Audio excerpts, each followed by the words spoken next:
Today, we have Mr. Roman Baber on the Canadian Taxpayers podcast. Mr. Baber is running to be the next leader of the Conservative Party of Canada. Mr. Baber, thanks for coming on the show today. It's good to be with you. All right, let's start off with the toughest question of the day. If you become the next Prime Minister of Canada, when would you scrap the carbon tax, before or after lunch on your very first day? We have a very busy first day, and the first day would include introduction of legislation to scrap the carbon tax. Unless we're able to do it without legislation, I'll have to ask. But the intent is on day one. And as I often joke, on day one, we got to repeal the anti-pipeline bill. Some of your viewers also know that I'm very passionate about Canadian human rights, and I will also ban all passports and mandates. And we will also defund the CBC on day one. So it's a very busy day. Well, scrapping the carbon tax on day one is music to our ears. But Mr. Baber, you know I have to ask that follow-up question. And that question is, will you replace the Trudeau carbon tax with any form of carbon tax of your own? And what would you do about that second carbon tax that the Trudeau government is introducing through fuel regulations? I will repeal that one as well. And no, I will not introduce any one of my own. Look, I think that as Conservatives, we should have courage to discuss the environment. Canada produces less than 1.5% of all global emissions. Even if you were to scrap all of them, it's not clear that that would make a material difference in the climate, I submit. And we know where the polluters are. They're in India, they're in Russia, they're in China. And we know that the Western world is not meeting these targets. And again, it's not clear that there would be any material effect. So I will not impose any regressive tax on Canadians. Instead, I will unleash our economic potential in full. And to do that, I propose that we turn Canada into the natural resources superpower that we ought to be. Your campaign so far has really focused on improving democracy, or trying to improve democracy. Well, one of the best ways to reaffirm the role of the citizen as the boss is to bring forward rules and legislation like recall and referendums, which are in place in Alberta and British Columbia. So would you introduce a national recall and referendum legislation? I doubt it. I don't think that it's going to serve a Conservative government well. We're typically a country of 40 to 60 the other way. And my view is we're going to have recalls every Monday and Thursday if such legislation was to come to bear. No, we have a good political system to hold the government accountable. It's called an election. And I can't stress enough that we do not have the luxury as the Conservative Party of losing another election. So the government is currently more than $1 trillion in debt. We see deficits as far as the eye can see. What would you do to address the debt problem, and how long would it take a government under your leadership to balance the budget? The goal would be to balance the budget before the end of the first term. Number one, we have to stop borrowing. Okay, we borrowed $500 billion in the last. We printed $500 billion in the last 2.5 years, and all we got is this lousy inflation. We didn't build a single hospital. We didn't hire a single nurse.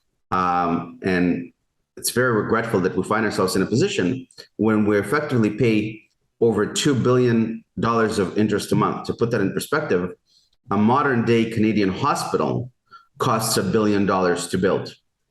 And so we're spending 2 hospitals a month on interest alone.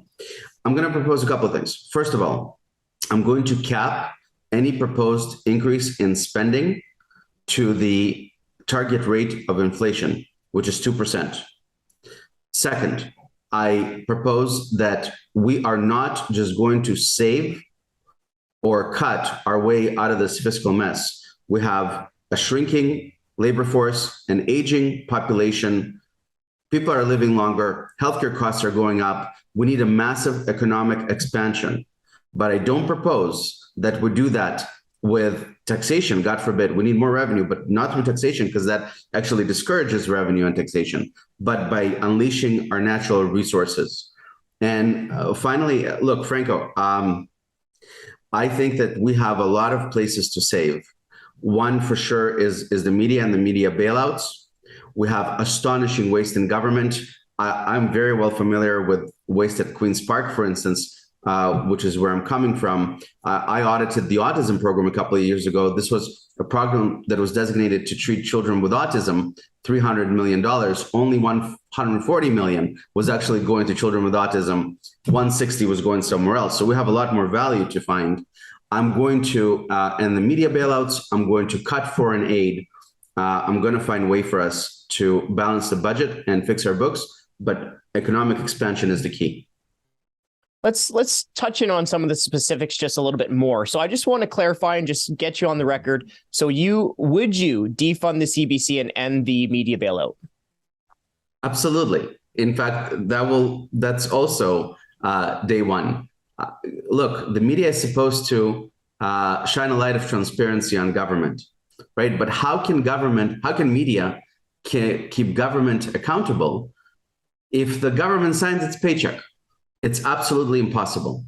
And so I would propose that I will defund the CBC, I will end all the bailouts and the subsidies, and I will also end the way that government advertises on the news media. We've seen unprecedented media buys in the last couple of years. There's a rule in advertising, do not piss off the advertiser. And so in order for us to reinstate trust in government and the media, we need to break any financial dependency by media on government. Let's talk about another potential place for savings, the $20 billion per year slush fund for some of the Eastern premiers. That's also known as Equalization. So what would you do about Equalization? As you may know, I'm the only candidate in this race that has suggested that they will phase out Equalization before the end of my first term. Franco, I'm running against socialism in Canada. And that means that I'm not going to have economic interdependency between states, between provinces. In fact, what it does is it discourages provinces from working. It discourages provinces from developing their natural resources. And so I would propose, and by the way, I'm happy to address the constitutionality of it. I believe that it does not offend the Constitution. And I'm prepared to speak on that should I be asked.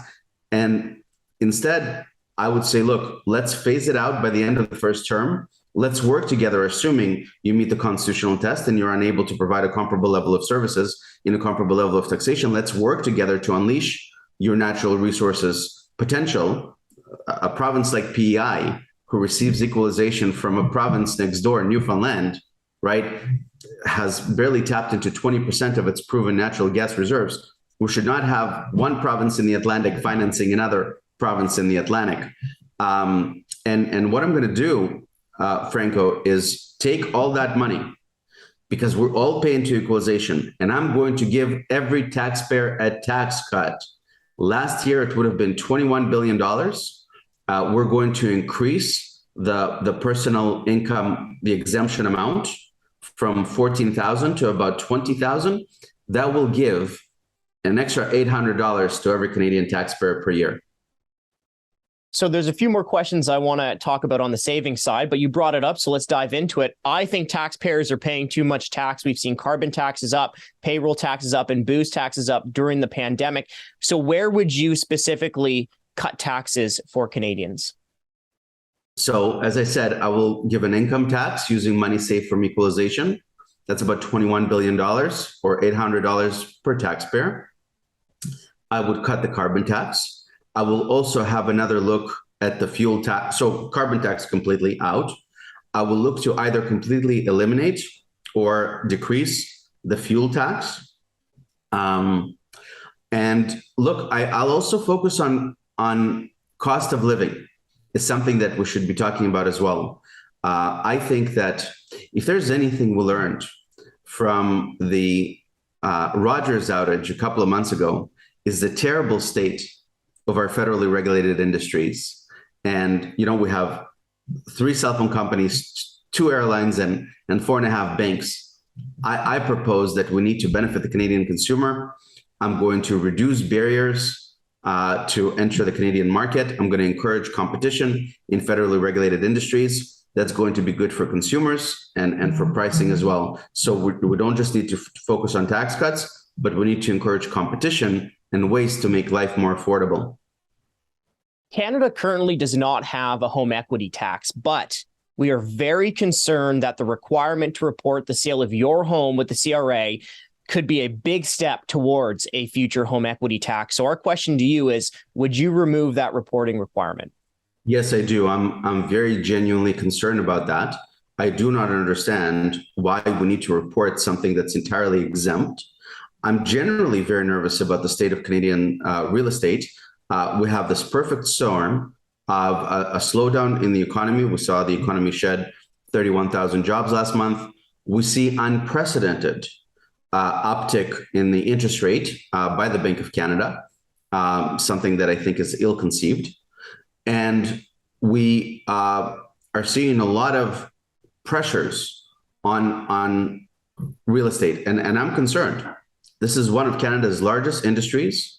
It has an enormous multiplier effect.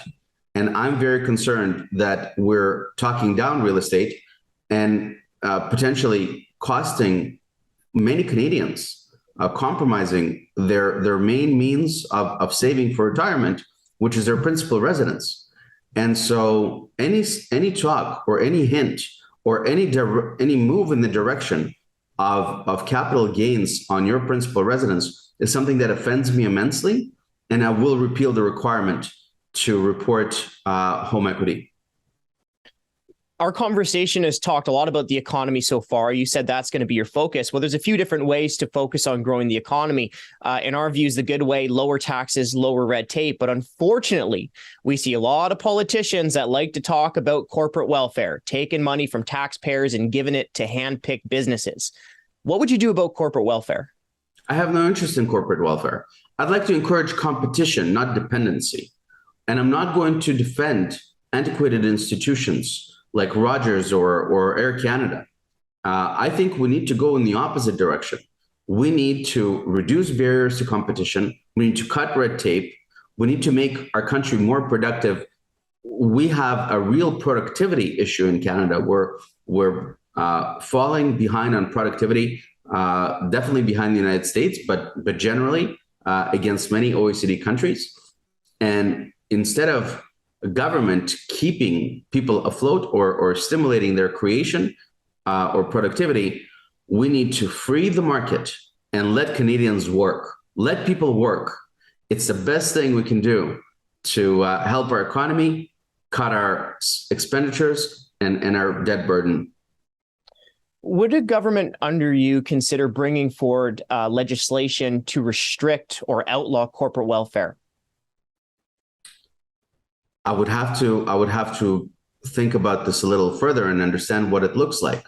But I can certainly tell you that philosophically, it's something that I'm very much against. I do not believe in stimulus provided by government to companies. I believe in supply side economics, which is where we basically encourage companies to produce by reducing taxes, by reducing trade barriers, and by reducing regulation.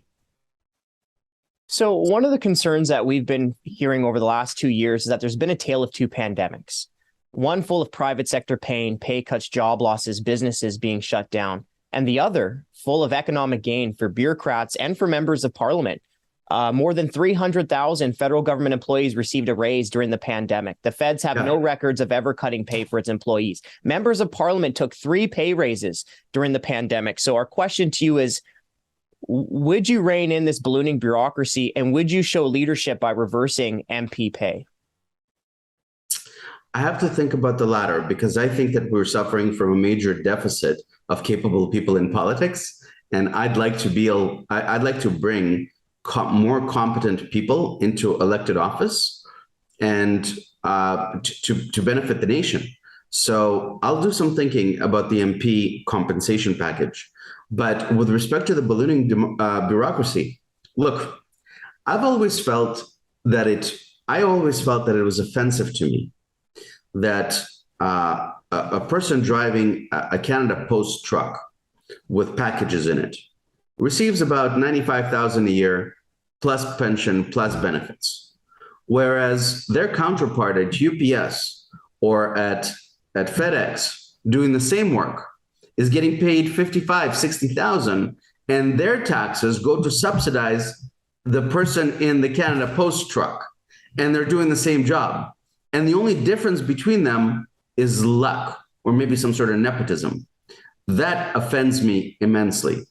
Yes, I will rein in the bureaucracy. I will rein in public spending. I think we need to revisit generally the way that government does business and spends.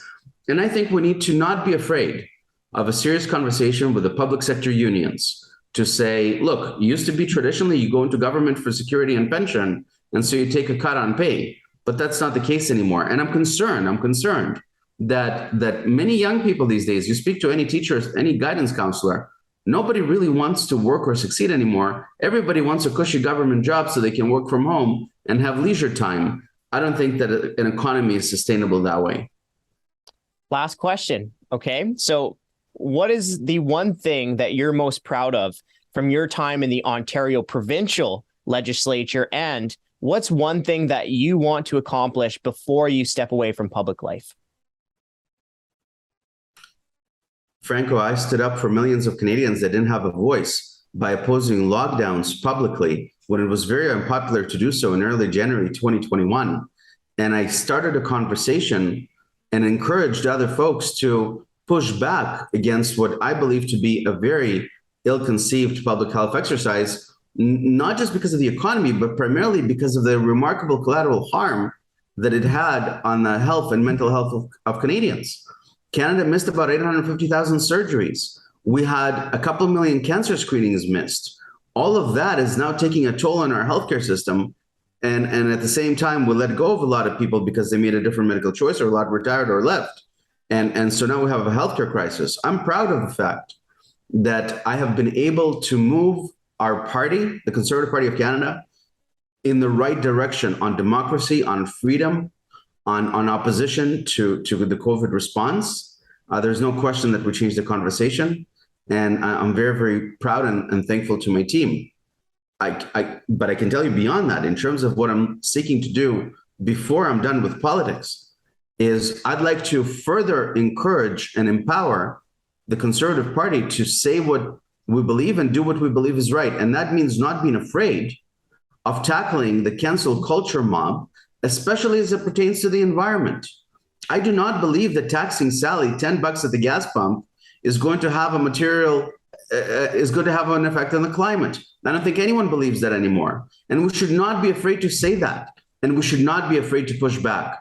And so what I'm going to continue doing is I'm going to continue to push our party in the right direction, to have courage, to say what we believe, to stand up for Canadians, even when it's unpopular.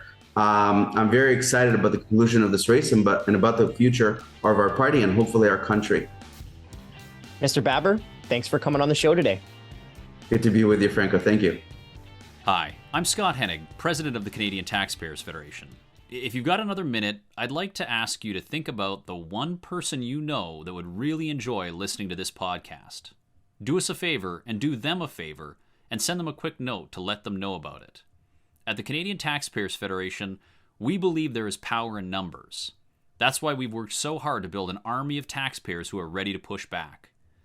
And we did it because people like you shared our work with that one person that they knew would really appreciate taking part. Thanks for listening, and thanks for doing your part to make Canada a better place.